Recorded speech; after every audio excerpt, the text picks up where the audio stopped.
अस्सलाम वालेकुम नाजरीन, वक्त न्यूज़ की खुसूसी ट्रांसमिशन में आपको खुशामदीद में होलीना शिगरी। अब से कुछ देर पहले आप वजीर आजम नवाज शरीफ साहब को खिताब करते सुन रहे थे कसूर में, और जो उन्होंने जिस तरह से ऐलानात आज फिर एक बार किए हैं, जो अवाम के लिए अवाम का दुख दर्द समझते हुए जो उन्होंने पैकेजेस का ऐलान किया है, प्लस वो कहते हैं लोड शेडिंग के भी हवाले से कि भाई लोड शेडिंग भी खत्म हो जाएगी। कोई नई बातें नहीं है जो वजीर आजम नहीं कर रहे हैं, वो पिछले हालिया कुछ दिनों से ही इस मोड में नजर आ रहे हैं। और जो ही हम समझते हैं कि ऑपोजिशन का ऑब्वियसली एक प्रेशर भी है मौजूदा हुकूमत पर, और नवंबर 2 तारीख की जो कॉल है उसके हवाले से भी कुछ एक जिटरी मोड में और एक पैनिक सिचुएशन में हुकूमत जरूर नजर आ रही है। अलबत्ता किस तरह से इस मामले को टैकल किया जाएगा, बिकॉज थर्सडे से जो कल भी हमने ट्रांसमिशन के दौरान बात की कि जुमेरात से जो एक सिलसिला शुरू हुआ है, कंटेनर्स लगा लगा के जगह जगह ब्लॉक किया गए हैं इस्लामाबाद रावलपिंडी दोनों इन जगहों के रास्ते। तो वो ऑब्वियसली इस्लामाबाद हाई कोर्ट के इवन दो के ऑर्डर्स थे कि ये इस तरह से नहीं किए जाएंगे, रोड्स ब्लॉक नहीं किए जाएंगी, सिटीजन्स का जो एक बेसिक फंडामेंटल राइट है उसको वायलेट इस तरह से नहीं किया जाएगा, डिस्टर्ब निज़ाम जिंदगी को डिस्टर्ब नहीं किया जाएगा इस तरह कंटेनर्स लगा के। बट वो चीज हुकूमत की जानिब से इस किस्म के इकदाम लेने की जरूरत आखिर पड़ी ही क्यों, और आखिर हुकूमत क्यों इतना खाइफ नजर आ रही है। बिसाइड्स दिस पाकिस्तान तहरीक इंसाफ जो कि बहुत ही एक एजुटेशनल मोड में नजर आ रही है, उनकी डिमांड भी कुछ क्लियर दिखाई नहीं देती है कि वो आखिर चाह क्या रहे हैं, क्योंकि वो एक तरफ पाकिस्तान अवामी तहरीक के सरबरा डॉक्टर कादरी साहब को भी वो कहते हैं कि जी आके हमारे साथ आप शामिल हों इस 2 नवंबर की एहतजाज में, उस लॉकडाउन का जिसको वो नाम देते हैं उसमें वो कहते हैं कि जी मॉडल टाउन में आपके मॉडल टाउन साने में आपके लोग जो है उसमें शहीद हुए थे, तो वो भी कॉस्ट जो है वो उठाएंगे खान साहब। और बहरहाल 2 नवंबर क्योंकि अभी तक बनीगाला से वो बाहर नहीं निकल पाए हैं, तो 2 नवंबर को वो किस तरह से आगे आके ये लॉकडाउन की जो उन्होंने कॉल दी है तो उसमें वो पेश नजर आएंगे। बहरहाल हमारे साथ इस वक्त स्टूडियो में मौजूद है जान अजीज साहब, रहनुमा है पाकिस्तान मुस्लिम लीग नवाज के, इस वक्त हमें ज्वाइन कर चुके हैं। अस्सलाम वालेकुम जान साहब, thank you so much for your time. और उनके साथ तशरीफ रखते काजी शफीक साहब, रहनुमा और तर्जुमान पाकिस्तान अवामी तहरीक, इस वक्त हमारे साथ वो भी स्टूडियो में मौजूद है। अस्सलाम वालेकुम काजी साहब, थैंक यू आपका भी। जान अजीज साहब, ये जो मैंने जो हवाला दिया, ये जो कंटेनर्स लगाए गए हैं जगह जगह ब्लॉक किए गए हैं रास्ते, कुछ हुकूमत जो है वो टीयर गैस शेलिंग के भी मनाजिर आपने देखे, और गुज़िश्ता रोज बड़ी अनफॉर्चुनेट बात ये हुई कि 2 जायंट्स की लड़ाई में हमने एक 3 दिन की बच्ची को शहीद होते हुए देखा। तो वो कुछ इस तरह का लगा कि 2 साल पहले जो तमाम जो एक इकदामात लिए गए थे, वो जो मिस्टेक्स थी उससे कुछ हुकूमत सीखी नहीं। पहली बात तो ये कि हुकूमत ने कंटेनर्स इस्लामाबाद में नहीं लगाए, हाई कोर्ट के डिसीजन के मुताबिक हाँ पिंडी में लगाए। आज सारे रिमूव हो गए हैं, ट्रैफिक दवा है, पिंडी बिजी है as it was before the incident. जो हमारा मेट्रो है वो भी सर्विस उसकी रिस्टोर हो गई है। बनीगाला में भी लोग अभी जा रहे हैं, अभी चौधरी सरवर साहब गए हैं वहाँ पे, तो अगर वो उनको रोका गया होता तो वो किधर जा सकते थे। हाँ ये है कि पीटीआई की कॉल अभी तक लॉकडाउन की वही है, अगर वो लॉकडाउन की कॉल वापस लेते हैं, हमारे साथ रूट और जगह का इंतखाब तय करते हैं और हमें ये प्रॉमिस करते हैं कि जो 2014 के मनाजिर थे जिसमें उन्होंने वादा खिलाफी की, सरीना चौक से आगे गए, फिर डी चौक और फिर पार्लियामेंट में हमला किया और गेट पे पहुँच गए, अगर वो बिहेवियर रिपीट नहीं करेंगे तो जो हाई कोर्ट का डिसीजन है कि इनको आप जो है स्पेस दें, आप उसकी जगह भी तयन हो चुकी है, लेकिन उनके लिए जो एसओपी है वो उससे गुजरना पड़ेगा। बट जान साहब बिहेवियर रिपीट क्या हुकूमत ने नहीं किया, जो टीयर गैस शेलिंग का इस्तेमाल किया गया, एक मॉडरेट फोर्स का इस्तेमाल किया जिसके लिए ब्रूट फोर्स, मॉडरेट फोर्स मेरे ख्याल में कोई हॉस्पिटल चला गया, खुदा न खास्ता कोई खून बहा, 3 दिन की जो बच्ची थी, आपने डॉक्टर की रिपोर्ट नहीं पढ़ी है, बिल्कुल डॉक्टर की रिपोर्ट तमाम मीडिया पे चली है। नहीं डॉक्टर रिपोर्ट में ये नहीं कहा गया कि टीयर गैस से खुदा न खास्ता जो है उसको कुछ हुआ है, तो वो रिपोर्ट जो चलती रही वो भी वो गलत थी जिसमें टीयर गैस शेलिंग का जिक्र था। जो रिपोर्ट मैंने देखा है उसमें ये नहीं था कि इसकी मौत की बुनियादी वजह टीयर गैस, जो फैमिली उनकी कह रही है, उस बच्ची की जो फैमिली कह रही है कि मौत शेलिंग की वजह से हुई है, या हम कहें कि इस हुकूमत को कोई अख्तियार नहीं, इनके कोई राइट्स और रिस्पांसिबिलिटीज नहीं है। जो यहाँ के 20 लोग हैं, उनके 2 मिलियन लोग हैं, उनकी जिंदगी को जो है सिक्योर और महफूज करें। Why shelling and tear gas? देखिए अगर वो इंतजामी लिहाज से कुछ लोग सेक्शन 144 को वायलेट कर रहे हैं, जिन्हें असेंबली राइट नहीं है, जिन्हें जो है जुलूस निकालने का राइट नहीं है, बगैर परमिशन के, बगैर मजिस्ट्रेट से एग्री किए हुए, जिनके बारे में मजिस्ट्रेट ने बार बार कहा कि हम उनके पास गए, कन्वेंशन सेंटर में भी गए कि आप हमें परमिशन के लिए अप्लाई करें। तो या तो हम कहीं कि बनाना रियासत हम बनाना चाहते हैं, हाँ। लेकिन ये कि रूल्स एंड रेगुलेशन है, जिसने भी परमिशन लिया उसने जैसा किया। सर सेक्शन 144 नाफिज हुआ है, तो फिर अहले सुन्नत वल जमात ने भी तो कल रैली, उन्होंने मजिस्ट्रेट के साथ रूट्स तय किए थे, परमिशन लिया था, जो चौक में वो जाते थे वो सैंक्शन करवाया, तो लोकल एडमिनिस्ट्रेशन ने जो लॉ उसके मुताबिक उनको सैंक्शन किया। अब अगर पीटीआई आसमान से उतरी है, वो परमिशन नहीं लेना चाहती, वो हाई कोर्ट का जो डायरेक्टिव है उसको इंप्लीमेंट नहीं करना चाहती, लॉकडाउन का कॉल अभी भी बरकरार है, और फिर रियासत जो है यरगमाल बना इस्लामाबाद को इनके हाथों। सर आगे मूव क्या होगी, मैं इस पे भी आऊंगी। काजी शफीक साहब, चूंकि बार बार खान साहब और कुछ खबरें इसी तरह से आ रही है कि पाकिस्तान तहरीक इंसाफ की पूरी कोशिश है कि डॉक्टर कादरी भी इस 2 नवंबर की लॉकडाउन की कॉल में उनका साथ दें, वो भी शामिल हो जाएं, और कुछ शायद अप्रूवल्स भी पाकिस्तान अवामी तहरीक की तरफ से और डॉक्टर कादरी की तरफ से बिलखुसूस आए हैं। आप एक चीज़ तो आप क्लियर ये आपके सामने आ रही है कि डॉक्टर ताहिर कादरी सियासत का एक अहम जुज़ हैं, और कोई भी पॉलिटिकल मूवमेंट चलती है तो आप उनको यकसर नज़रअंदाज नहीं कर सकते। ये चीज़ मीडिया के अंदर भी एस्टेब्लिश हो चुकी है।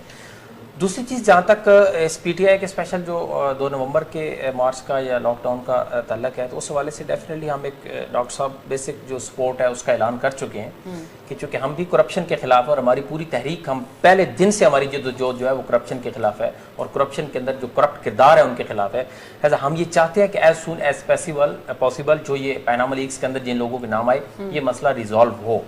सो इसके लिए 7 माह गुजर चुके हैं। अब 7 माह हम तो पहले दिन से ये बात कह रहे थे कि जो आप पार्लियामेंट के अंदर कमेटी खेल रहे हैं, ये एक्चुअली इससे कुछ नहीं हो रहा, ये सिर्फ आपके डिले टैक्टिक्स हैं। आप इस मसले को डिले करना चाहते हैं और फिर आप ये चाहते हैं कि पब्लिक से ये मसला ओझल हो जाए और उसके बाद ये मसला दब जाए।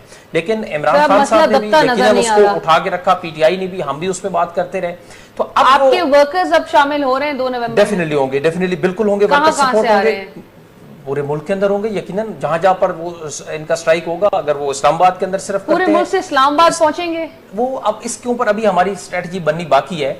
लेकिन एक चीज हमने अपनी हिमायत असल इशू ये है ना, इशू ये है कि अभी हमारे साथ वो जो डिटेल्स हैं, मोडालिटीज हैं, वो हमारे साथ डिस्कस नहीं हुई। अभी भी बहुत सारी चीजें ऐसी हैं जो रहती हैं जिसमें आपसे डिस्कस नहीं किया, बहुत सारी चीजें रहती हैं, लेकिन वो इतना क्लियर है कि इंशाल्लाह हमारे कारकुनान इस्लामाबाद के अंदर आएंगे।